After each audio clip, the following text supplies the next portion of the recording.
Good morning, gamers. Welcome to Gattsy on Goosebumps, the show in which I review every single Goosebumps book from R.L. Stine's original series.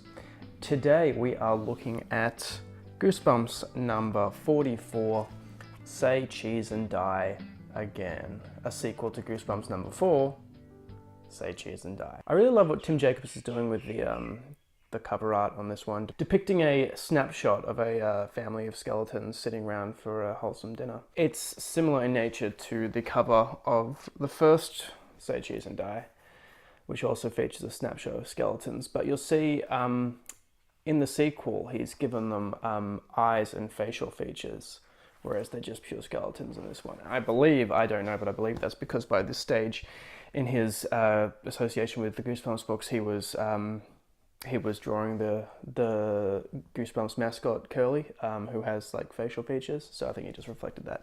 But regardless, really great cover. I really like that. It's a nice mix of like spooky and kind of funny. Tagline: think negative, real negative, referring to cameras. And the blurb reads as follows: picture perfect nightmare, sour ball. That's what Greg calls his English teacher, Mr. Sour. He's a real grouch. And now he just gave Greg a big fat F on his oral report. He didn't believe Greg's story about the camera Greg found last summer, about the pictures it took, about the evil things that happened. Poor Greg. He just wanted to prove old Sourball wrong. But now that he's dug up that camera, bad things are happening. Really bad things. Just like the first time. So, in a very effective opening, starts off with Greg doing his oral report that recounts the events of the first book. Him and his friends find this camera. It shows bad things happening in the picture that comes out, and sure enough, those bad things come true. Mr. Sourball doesn't believe the story, and he gives him an F, and he's like, oh, I'll tell you what, if you can bring in this camera and prove it's evil, I'll give you an A.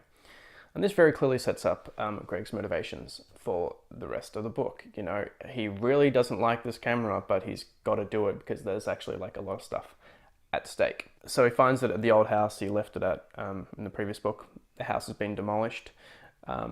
There's this kid there whose dad has purchased the house and like knocked it down to build a new house. And then this new kid, John's like, hey, I want that camera. He's like, no, this is my camera. And then sure enough, a picture of John gets taken, and the picture's him with a nail through his foot. Minutes later, he steps on this big dirty nail at the building site. So camera still works. Sets up, you know, this high stakes sort of story. You know, bad things really can happen. So brings the camera to school. Shari, his friend from the first book who witnessed everything, is like, don't do it. You know, all the bad things that are going to happen. Accidentally gets a picture of her, but it comes out as a negative photo. And he's like, oh, maybe the camera doesn't really work. And she's like, oh, well, let's find out then, and takes a picture of him. Which is kind of shitty. Like, even if your picture came out negative and you think that might not work, don't risk it and just spite your friend and doom him just because he accidentally doomed you. And the picture comes out of Greg really, really fat. Sure enough, Greg starts getting really, really, really obese throughout the story, while Shari actually gets skinnier and skinnier, which I guess is a result of the negative. She's fading away into nothing. Mr. Sourball actually makes fun of Greg quite mercilessly when he's very clearly suffering some sort of terrible affliction. And even his parents still make him go to school. They're like, oh, I'm not sure what's going on, but you can't miss school because of it. Desperate to sort of resolve those situations, Greg takes another picture of himself. It's like, oh, maybe that'll make it go back to normal. But it shows him with like a really bad skin condition, and sure enough, he like starts like scratching off all his skin. Quite graphic. But then he has an idea. Hey, my brother works at the camera store. Maybe if he turns my photo into a negative and Shari's negative photo into a positive, that will reverse it. Sure enough, he does that. He wakes up. They're all normal. But he's still really angry at Mr. Sourball for humiliating him in front of the class quite mercilessly. So he's like, I'm going to get a picture of him. And then he brings him the camera, and he's like, oh, look, you brought your haunted camera. Ha ha ha. Oh, you know, don't just take a picture of me. Let's get someone else in. And he gets a picture of him with like the two bullies that bullied Greg throughout the story. So implication is something terrible is going to happen to him. So, you know, a bit dark, but kind of justified.